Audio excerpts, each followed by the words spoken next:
The match 3-win, and India have won. Just the bye coming.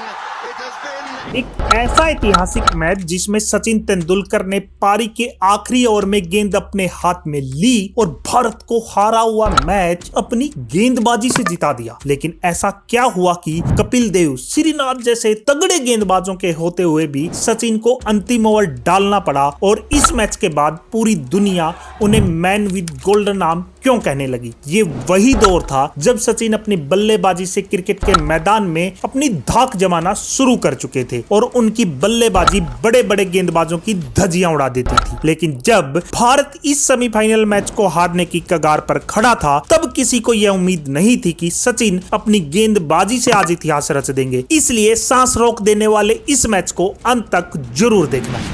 24 नवंबर 1993 भारतीय team hero cup के semifinal में पहुंच चुकी थी और अब भारत के सामने थी साउथ अफ्रीका की खतरनाक टीम और यह मैच खेला जाना था ईडन गार्डन के ऐतिहासिक मैदान में जो 1 लाख दर्शकों से उस दिन खचाखच भरा हुआ था और हर एक दर्शक उम्मीद कर रहा था कि भारत आज जीत कर फाइनल में पहुंचेगा। हीरो कप में 6 टीमों को हिस्सा लेना था, लेकिन टूर्नामेंट शुरू होने से महज 4 दिन पहले 3 नवंबर को पाकिस्तान ने अपनी औकात दिखाते हुए कश्मीर के मुद्दे पर भारत के डर से अपना नाम वापस ले लिया। बाद में पाकिस्तान क्रिकेट बोर्ड ने बयान जारी किया कि उन्हें हिंदू आतंकवादियों के डर से यह टूर्नामेंट नहीं खेलना है। हैरानी की बात यह थी कि उस दौर में हिंदू आतंकवाद जैसा शब्द भी बोलचाल में नहीं था, लेकिन बाकी टीमों को पाकिस्तान की इस घटिया हरकत से कोई फर्क नहीं पड़ा और पाकिस्तान के बिना ही टूर्नामेंट शुरू हो जाता है। भारतीय टीम लीग स्टेज में जबरदस्त प्रदर्शन करते हुए सेमीफाइनल में पहुंच चुकी थी और अब हमारे सामने थी साउथ अफ्रीकी टीम, वो टीम जिसने इंटरनेशनल क्रिकेट में 1 साल पहले ही वापसी की थी, लेकिन इतने कम समय में बेहद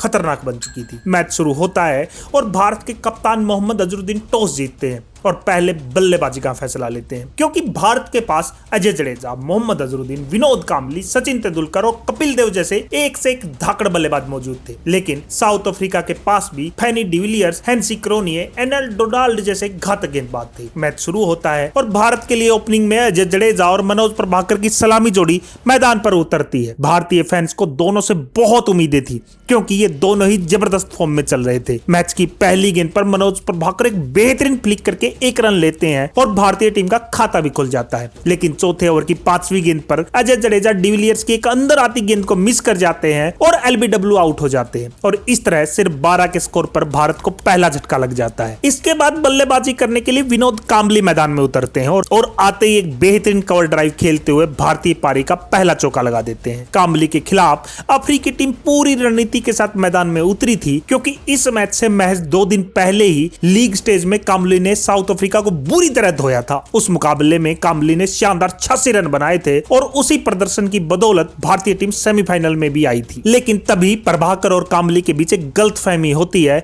और उसी में कांबली रन आउट हो जाते हैं। कांबली का विकेट अफ्रीका के लिए क्या मायने रखता था यह उनके सेलिब्रेशन से साफ साफ समझ आ रहा था। भारत सिर्फ 18 रन पर अपने 2 विकेट गंवा चुका था, लेकिन अभी भी सचिन तेंदुलकर, अजहरुद्दीन, प्रवीण आमरे और कपिल देव जैसे धाकड़ बल्लेबाज बल्लेबाजी के लिए आना बाकी थे जिन पर पूरे देश की उम्मीदें टिकी हुई थी। कांबली के रन आउट होने के बाद भारत के कप्तान मोहम्मद अजहरुद्दीन मैदान में उतरते हैं। अब पूरा देश अजहर और प्रभाकर की जोड़ी से एक मजबूत साझेदारी की उम्मीद कर रहा था, लेकिन भारत के स्कोर में एक भी रन नहीं जुड़ा था कि अफ्रीकी टीम एक और डायरेक्ट हिट लगाते हुए मनोज प्रभाकर को भी रन आउट कर देती है। सेमीफाइनल जैसे बड़े मैच में भारत सिर्फ 18 रन पर अपने 3 बल्लेबाज गंवा चुका था और पूरे ईडन गार्डन में अब मानो सन्नाटा सा छा गया था और अफ्रीकी टीम जश्न मना रही थी। लेकिन यह भी कहना होगा उस दौर में भी अफ्रीकी टीम फील्डिंग से मैच बदल देती थी और उस मैच में भी कुछ वैसा ही हो रहा था। भारत के 3 विकेट गिर चुके थे और अब युवा सचिन तेंदुलकर अपने कप्तान अजहर का साथ देने के लिए मैदान में थे। सचिन आते ही डोनाल्ड की एक गेंद पर बेहतरीन फ्लिक करते हुए गेंद को सीमा रेखा के बाहर भेज देते हैं और इसी के साथ बहुत देर से शांत ईडन गार्डन का शोर भी आसमान में गूंजने लगता है। लेग साइड में चौका पड़ने के बाद डोनाल्ड ऑफ स्टंप के बाहर गेंद फेंकते हैं, लेकिन सचिन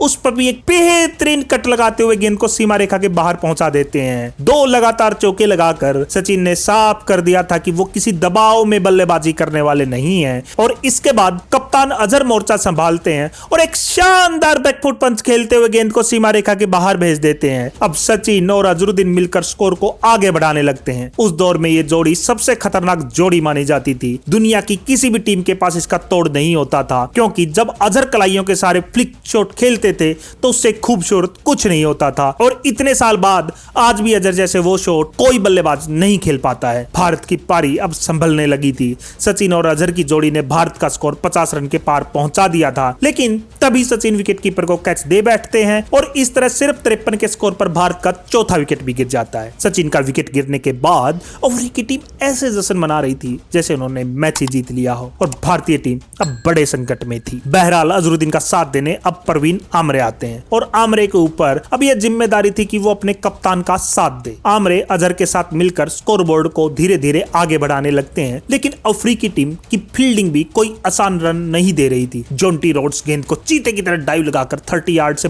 बाहर ही नहीं जाने दे रहे थे। इसी बीच जैसे ही स्पिनर गेंदबाजी के लिए आते हैं, आमरे एक बेहतरीन लेट कट खेलते हुए गेंद को सीमा रेखा के बाहर पहुंचा देते हैं। इसी बीच अजहर को किस्मत का साथ मिलता है और गेंद उनके बल्ले का बाहरी किनारा लेकर 4 रन के लिए चली जाती है और इसी के साथ अजहर की 50 भी पूरी हो जाती है। लेकिन 30 ओवर के बाद भारत का स्कोर सिर्फ 91 रन था, इसलिए भारत को अब यहां से तेजी से रन बनाने की जरूरत थी और इसकी जिम्मेदारी संभालते हैं आमरे और मिड ऑन के ऊपर से एक लॉफ्टेड शॉट खेलते हुए गेंद को 4 रन के लिए सीमा रेखा के बाहर भेज देते हैं और इसके बाद अजहर भी लॉन्ग ऑन के ऊपर से एक गगनचुंबी छक्का ठोक देते हैं। ईडन गार्डन का क्राउड अब मानो पागल हो चुका था। पूरे स्टेडियम में तिरंगा लहरा रहा था। यह भारतीय पारी का पहला छक्का था। आमरे और अजहर पूरी तरह सेट हो चुके थे। भारत का स्कोर 148 रन पर पहुंच चुका था। यहां से लग रहा था कि भारत 250 रन तक भी पहुंच सकता है, लेकिन तभी अजहर और आमरे के बीच एक गलतफहमी होती है और अफ्रीकी टीम एक और डायरेक्ट थ्रो लगाते हुए आमरे को रन आउट कर देती है और इसी के साथ भारत को 5वां झटका लग जाता है। इन 5 विकेट में भारत के 3 रन आउट हुए थे। आमरे के आउट होने के बाद विश्व क्रिकेट के सबसे बड़े ऑलराउंडर कपिल देव मैदान में उतरते हैं। कपिल देव से सभी को उम्मीदें थी कि वो ताबड़तोड़ बल्लेबाजी से भारत को एक अच्छा फिनिश देंगे, क्योंकि अभी भी 9 ओवर बाकी थे और वहीं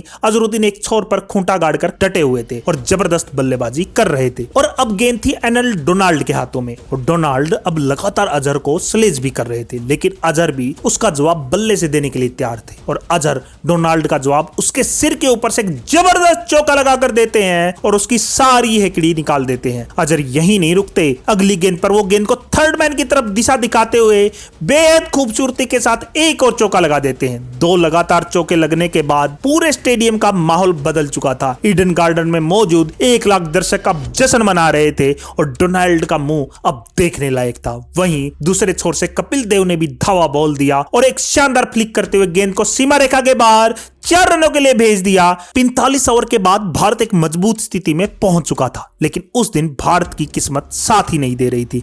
कपिल देव दूसरा रन लेते हुए स्लिप हो गए और इसकी वजह से उन्हें रन आउट होकर वापस पवेलियन जाना पड़ा। इस तरह भारत को छठा झटका लग जाता है, जिसमें ये चौथा रन आउट था। बल्लेबाजी के लिए अब विजय यादव मैदान में उतरते हैं। वो आते एक बड़ा शॉट खेलने की कोशिश करते हैं, लेकिन पीछे की तरफ भागते हुए जोंटी रोड एक जबरदस्त कैच लेकर उनकी पारी का अंत कर देते हैं। असल में आज अफ्रीकी गेंदबाजों से ज्यादा उनके फील्डर भारत के लिए खतरा बने हुए थे। वहीं अजहर अभी भी भारत के लिए अकेले लड़ाई लड़ रहे थे। इसी बीच वो फ्लिक करके एक और शानदार चौका लगाते हैं और भारत का स्कोर 189 रन पर पहुंचा देते हैं। अजहर 90 पर बल्लेबाजी कर रहे थे। पूरा स्टेडियम अब उनके शतक का इंतजार कर रहा था, लेकिन वो एक बड़ा शॉट मारने के चक्कर में बाहरी किनारा दे बैठते हैं और विकेट कीपर आसान सा कैच करके उनकी पारी का अंत कर देता है। अजहर 90 रन की एक शानदार पारी खेलकर वापस पवेलियन जा रहे थे। एक ऐसी पारी जिसने भारत को एक सम्मानजनक स्कोर तक तो पहुंचा ही दिया था। जैसे ही अजहर आउट होते हैं, बाकी बल्लेबाज भी कुछ नहीं कर पाते और ताश के पत्तों की तरफ बिखर जाते हैं। 50 ओवर के बाद भारत ने 195 रन बनाए थे। आपको यह स्कोर दिखने में बहुत छोटा लग रहा होगा, लेकिन उस समय 200 रन चेस करने में भी आसानी नहीं होती थी और ईडन गार्डन की पिच में गेंदबाजों के लिए अच्छी खासी मदद भी थी। इसलिए यह मैच क्रिकेट इतिहास का सबसे रोमांचक मैच होने वाला था और इस रोमांचक मैच को देखने के लिए आप वीडियो में अंत तक जरूर बने रहना। 196 रनों के लक्ष्य का पीछा करने के लिए साउथ अफ्रीका के ओपनर केपलर वेसल्स और एंड्रयू हेडसन मैदान में उतरते हैं और भारत की तरफ से गेंद संभालते हैं जोवागल सिरनाथ पहली गेंद एक जबरदस्त आउट स्विंगर फेंकते हैं जिसमें बल्लेबाज बाल बाल बचते हैं। सिरनाथ इसके बाद एक और आउट स्विंगर पर हडसन को जाल में फंसा लेते हैं, लेकिन विकेट कीपर यादव आसान सा कैच छोड़ देते हैं। सेमीफाइनल जैसे बड़े मैच में इतना आसान सा कैच छोड़ना बेहद खतरनाक हो सकता था, लेकिन सिरनाथ अपने अगले ओवर में अफ्रीकी कप्तान केपलर वेसल्स को एलबीडब्ल्यू आउट कर देते हैं और सिर्फ 10 के स्कोर पर अफ्रीका को पहला झटका लग जाता है। बल्लेबाजी के लिए अब हैंसी क्रोनिये मैदान में आते, तभी हडसन मनोज प्रभाकर की गेंद पर एक बेहतरीन ड्राइव लगाते हुए चौका लगा देते हैं। अब गेंदबाजी के लिए कपिल देव आते हैं, लेकिन क्रोनिये एक जबरदस्त शॉट लगाते हुए गेंद को 4 रन के लिए सीमा रेखा के बाहर भेज देते हैं। दोनों ने मिलकर अफ्रीका का स्कोर 45 रन पर पहुंचा दिया था। भारत की टेंशन बढ़ रही थी, लेकिन तभी एक तेज सिंगल लेने के चक्कर में क्रोनिये रन आउट हो जाते हैं और इसी रन आउट के साथ भारत की मैच में वापसी हो जाती है। लेकिन भारत को आज जीतना था तो लगातार विकेट्स लेने की जरूरत थी। बल्लेबाजी के लिए अब डैरेन कुलिलिन मैदान में आते हैं और वो आते ही एक तेज पुल लगा के गेंद को 4 रनों के लिए सीमा रेखा के बाहर भेज देते हैं। दोनों मिलकर अफ्रीका का स्कोर 65 रन तक ले जाते हैं, लेकिन तभी कपिल देव एक शानदार इन स्विंगर पर डैरेन कुलिलिन को एलबीडब्ल्यू आउट करके वापस पवेलियन भेज देते हैं। हालांकि अभी भी हडसन एक छोर संभाले खड़े थे और उनका साथ देने के लिए जोंटी रोड्स मैदान में थे। जोंटी रोड्स के भारत में भी कितने फैंस थे, इसका अंदाजा इस बात से लग रहा था कि जब वो बल्लेबाजी के लिए आए, कोलकाता के दर्शक जोंटी चिल्ला रहे थे और आते ही जोंटी रोड्स एक बेहतरीन कवर ड्राइव लगाते हुए चौका भी लगा देते हैं। एंड्रयू हडसन और जोंटी रोड्स अब धीरे धीरे मैच को भारत से दूर लेकर जा रहे थे। दोनों ने मिलकर अफ्रीका का स्कोर 106 रन पर पहुंचा दिया था।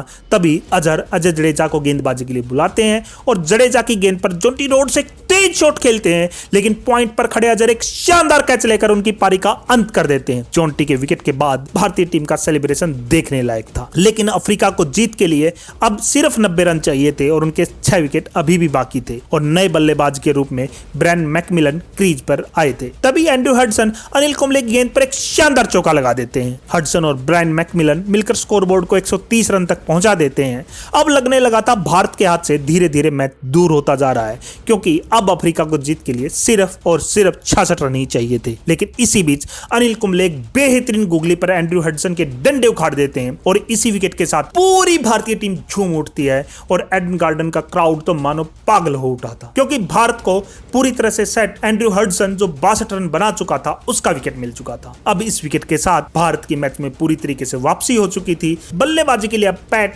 सिमकोस आते हैं और आते ही वो एक बड़ा शॉट खेलते हैं। गेंद हवा में जाती है, लेकिन बाउंड्री पर जबरदस्त डाइव मारने के बावजूद सलील अंकोला उनका कैच नहीं कर पाते और अफ्रीका को 2 रन मिल जाते हैं। लेकिन इसके बाद भी सिमकोस ज्यादा देर नहीं टिक पाते और जडेजा उन्हें आमरे के हाथों कैच आउट करवा देते हैं और इस तरह 141 के स्कोर पर अफ्रीका को छठा झटका लग जाता है। अब अगले बल्लेबाज के रूप में रिचर्ड स्नेल मैदान में आते हैं, लेकिन वो आते ही कुंबले की फिरकी के जाल में फंसकर स्टंप आउट हो जाते हैं और इस तरह सिर्फ 142 के स्कोर पर अफ्रीका के 7 विकेट आउट हो चुके थे। भारत की मैच में जबरदस्त तरीके से वापसी हो चुकी थी। सबको लग रहा था अब तो भारत आसानी से मैच जीत जाएगा, लेकिन क्रिकेट में कुछ भी आसानी से नहीं होता है, बल्कि अभी तो इस मैच का असली सस्पेंस बाकी था, क्योंकि ब्रायन मैकमिलन अभी भी क्रीज पर थे, जिनके पास बड़े बड़े शॉट खेलने की क्षमता थी और वो इसकी शुरुआत सिरनाथ को एक शानदार चौका लगा के करते हैं। इसके बाद मैकमिलन पुल करके एक और चौका लगाते हैं। मैकमिलन की इस धाकड़ बल्लेबाजी से अफ्रीका की मैच में पूरी तरीके से वापसी हो चुकी थी। तभी मैकमिलन लेग ग्लांस करके एक और चौका लगा देते हैं। मैकमिलन की बल्लेबाजी ने मैच पूरी तरीके से बदल दिया था। भारत के हाथ से अब मैच जाने लगा था। अफ्रीका को अंतिम 11 गेंदों पर अब सिर्फ 9 रन चाहिए थे और उनके पास अभी भी 3 विकेट बाकी थे। भारतीय दर्शक पूरी तरह से निराश हो चुके थे। तभी मैकमिलन एक कट करके 2 रन और लेते हैं और अफ्रीका को अब 10 गेंद पर सिर्फ 7 रन चाहिए थे। लेकिन कहते हैं अफ्रीका बड़े मैच में हमेशा दबाव में आती है और तभी वही हुआ। डेविड रिचर्डन बेवजह रन के लिए भाग जाते हैं और अजय जडेजा उन्हें रन आउट कर देते हैं। अब अंतिम ओवर में अफ्रीका को 6 रन चाहिए होते हैं। सबसे बड़ा सवाल अब था भारत के लिए आखिरी ओवर कौन करेगा। कपिल देव, मनोज प्रभाकर, सिरनाथ सबके ओवर बचे हुए थे। अजहर कपिल के हाथ में गेंद देते हैं, लेकिन कपिल थोड़ी देर पहले ही मैदान से बाहर गए थे और इसलिए वो गेंदबाजी नहीं कर सकते थे। इसलिए वो अजहर को कहते हैं अंतिम ओवर सचिन से करवाओ। अब अजहर सचिन की तरफ गेंद उछाल देते हैं। अंतिम ओवर में 6 रन बचाना असंभव जैसा था, क्योंकि स्ट्राइक पर मैकमिलन जैसा सेट बल्लेबाज था जो जबरदस्त बल्लेबाजी कर रहा था और सचिन ने तो इस मैच में एक भी ओवर नहीं फेंका था। सबको लग रहा था कपिल ने कप्तान अजहर को बहुत गलत सलाह दे दी है और उधर अफ्रीकी खेमा भी मनी मन खुश हो रहा था। सचिन के हाथ में बॉल देखकर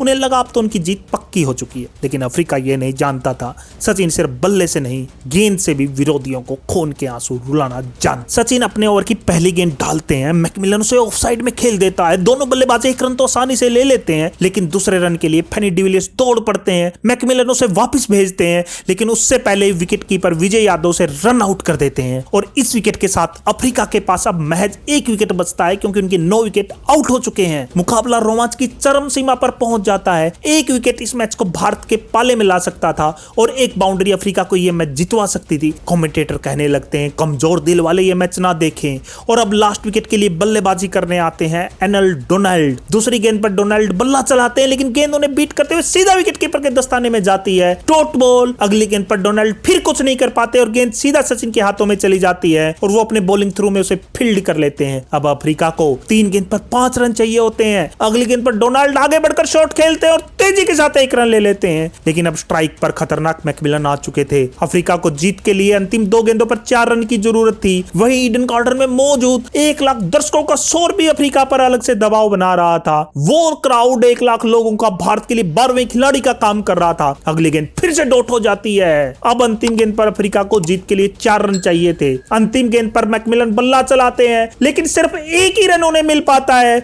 और इस तरह से भारत 2 रन से यह ऐतिहासिक मैच जीत लेता है और ईडन गार्डन भारत की शानदार जीत का गवाह बन जाता है। सचिन की जादुई गेंदबाजी के दम पर पूरा भारत उस दिन झूम रहा था, क्योंकि उस दिन भारत ने सिर्फ मैच नहीं जीता था, करोड़ों भारतीय फैंस के दिल भी जीत लिए थे। साथ ही पूरा क्रिकेट जगत यह जान चुका था सचिन को हल्के में लेना शेर के मुंह में हाथ डालने जैसा है। पूरे मैच में गेंदबाजी न करने वाले सचिन ने आखिरी ओवर में भारत को हारा हुआ मैच अपनी गेंदबाजी से जिता दिया था और इसी वजह से उन्हें गॉड ऑफ क्रिकेट कहा जाने लगा। और साथ ही इस मैच के बाद भारतीय फैंस उन्हें मैन विद गोल्डन नाम कहने लगे, क्योंकि सचिन ने अपनी गेंदबाजी से भी आगे चलकर भारत को ढेरों मैच जिताए और इस जीत के बाद भारत फाइनल में वेस्टइंडीज को रौंदकर हीरो कप अपने नाम कर लेता है।